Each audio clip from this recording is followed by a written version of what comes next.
Viewers, আমি আজকে কথা বলবো FZS ভার্সন 2 বাইকটি 2024 সালের শেষ, আজকে তো 30 তারিখ, মানে 25 তারিখ কিনা উচিত হবে কি হবে না এই বিষয়ে বিস্তারিত আলোচনা করবো আপনাদের সাথে। তো চলুন বাইক রাইড করতে করতে আপনাদের সাথে কথা বলি। Viewers, welcome to my another blogs. আমি বাইকার শাহিন। আশা করি আপনারা সকলেই ভালো আছেন, আমিও ভালো আছি। এখন আছি আমি দক্ষিণ বনশ্রীতে। আসলে এখানে রাস্তা প্রচুর ভিজি। তো যে বিষয়টি নিয়ে আলোচনা করতে চাচ্ছি তা হলো FZS ভার্সন 2 বাইকটি 2025 সালে এসেও কেন কিনবেন বা কিনা ঠিক হবে কিনা। তো আমি যারা এই বাইকটি কিনতে যাচ্ছেন এই ভিডিওটি স্কিপ না করে তাহলে ক্লিয়ার হয়ে যাবেন বাইকটা কেন কিনবেন, কেন কিনতে চাচ্ছেন এবং কেন কিনবেন না। আর যারা আমার এই চ্যানেলে নতুন, সবাইকে অনুরোধ করব আমার এই চ্যানেলটি সাবস্ক্রাইব করার জন্য, এবং যারা ইতিমধ্যে সাবস্ক্রাইব করেছেন তাদেরকে অনুরোধ করব কমেন্ট করার জন্য এবং শেয়ার করার জন্য। যাক ভিউয়ার্স, আসি মানে মূল আলোচনা যে বাইকটি কেন কিনবেন। FZS ভার্সন 2 বাইকটি প্রথম লঞ্চ হয়েছিল 2016 সালে, মেবি ভার্সন 2টি, এর আগে 1 ছিল। তো 16 সাল থেকে 24 সালে, 23 সালে আবার লঞ্চ করছে, 24 সালে আবার লঞ্চ করছে, মানে একই জিনিস নতুন করে করে কিছু গ্রাফিক্স দিয়ে চেঞ্জ হয় আর বাইকটা মার্কেটে আসে। তো আমার জানা মতে কমিউটার সেগমেন্টের বাইকের মধ্যে বাংলাদেশের সবচেয়ে বেশি বিক্রিত বাইক এটি। তো এই বাইকের কিন্তু নির্দিষ্ট কিছু টার্গেটেড কাস্টমার আছে। এই বাইকটি কারা কিনবে বা কারা কিনবে না সেটা আপনাদের বিষয়। তো আমি বাইকটি কিনেছি, কেন কিনেছি এই বিষয়ে একটা ভিডিও আমি আরেকদিন দেব ইনশাল্লাহ। তো এই বাইক সম্বন্ধে বলি, এই FZS ভার্সন 2 বাইকটি 150 সিসি বা 60 সিসি সেগমেন্টের মধ্যে সবচেয়ে কম পাওয়ারফুল একটি বাইক। এই বাইকটির মানে পাওয়ার সম্বন্ধে বলি, এটির হলো টর্ক হলো 12.8 নিউটন মিটার এবং 13 bhp পাওয়ার প্রডিউস করে। তো এই সেগমেন্টের মধ্যে এটি খুবই কম পাওয়ার। তো অনেকে যারা এটা হ্যাটার্স আছে ওরা বলে যে কচ্ছপ গতির বাইক, ঠেলা গাড়ি, আসলে বিষয়টা এতটাও না। যাই হোক, তো এই বাইকটি মানুষ কেন কিনে, প্রথমত বলবো এটার কমফোর্ট, মাইলেজ এবং রিসেল ভ্যালু। আসলে এটার টার্গেটেড কাস্টমার হলো আমার মতো গরিব মানুষ এবং মধ্যবিত্তরা। তো মধ্যবিত্তদের আসলে একটা জিনিস কেনার আগে অনেক ভাবতে হয়, অনেক চিন্তা করতে হয়, বাজেটের মধ্যে সেরা জিনিস চায়। তো এটা অনেকের সেন্সে বাজেটের মধ্যে সেরা জিনিস, কারণ হলো এটা প্রথমত বেশি বিক্রিত বাইক হওয়ার কারণে প্রচুর প্রচুর সেল হয়েছে এবং এইটার রিসেল ভ্যালু প্রচুর। যখন তখন খুশি ইচ্ছা করলে বিক্রি করে দেয় এবং মোটামুটি ভালো অ্যামাউন্টের টাকা আবার ফেরত পাওয়া যায়। যাই, তো এই ব্যাগটার আমি ইউজ করি, দেখেন এটা অলরেডি 21,794 কিলো এ পর্যন্ত আমি রাইড করেছি ব্যাগটা। তো আমি ব্যাগটা কিনেছি 23 সালের জুলাইয়ের শেষে, মানে অগাস্টের দিকে, অগাস্টের ফার্স্ট উইক 1-2 তারিখে।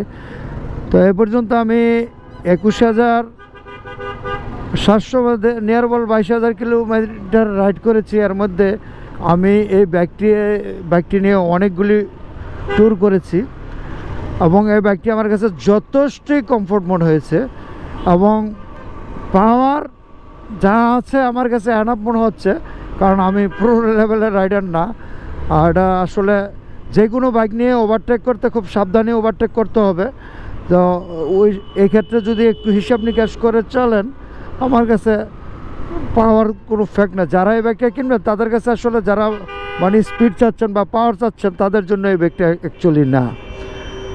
আসলে রামপুরে প্রচুর জ্যাম, পরে কথা বলি।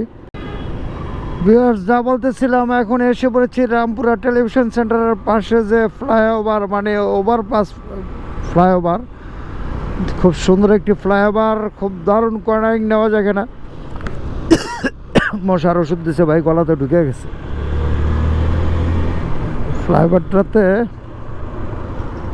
ফিনিশিং ভালো না, একটা কর্নারিংয়ের খুব সুন্দর একটি জায়গা, তো এই ফ্লাইওভারটা অলওয়েজ খুব বিজি থাকে, যার কারণে ইচ্ছা মতন কর্নারিং করা যায় না, মানে আমি পারি না আর কি।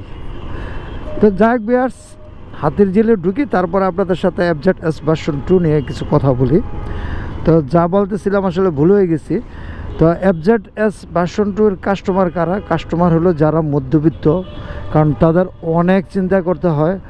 কম বাজেটের মধ্যে বাজারের সেরা বাইকটা তাদের কিনতে হয়, কারণ এই বাইক নিয়ে যারা সচরাচর সিটিতে রাইড করে এবং যাদের ফ্যামিলি আছে, কারণ এটার পিলিয়ন সিটও যথেষ্ট কমফোর্ট। এই বাইকটা মূলত কমফোর্ট কিং বলে থাকে অনেকে, মানে হস্তগতির বাইক, কচ্ছপ গতির বাইক, কিন্তু যত কিছু বলুক কমফোর্ট সেরা, এটা সবাই স্বীকার করে কমফোর্টের জন্য, এবং পিলিয়ন কমফোর্টও খুব ভালো।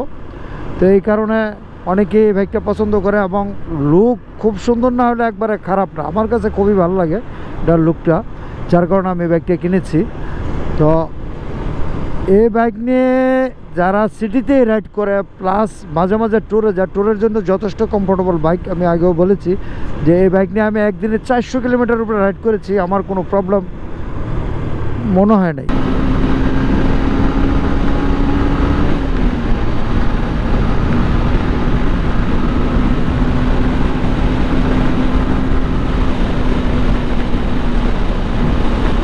বাইকটা তো আমি আসলে বেশি দিন আগে কিনি নাই, অনেকে কয় বাইকটার নাকি টান কম। আমি 94তে চলতেছি, এখন গাড়ি টান দিলে দৌড়াইতেছে খালি। আমি এটার পাওয়ার কোথায় কম এই জিনিসটা আমি এখনো বুঝি নাই, টান দিলে তো 100 উঠা যায়।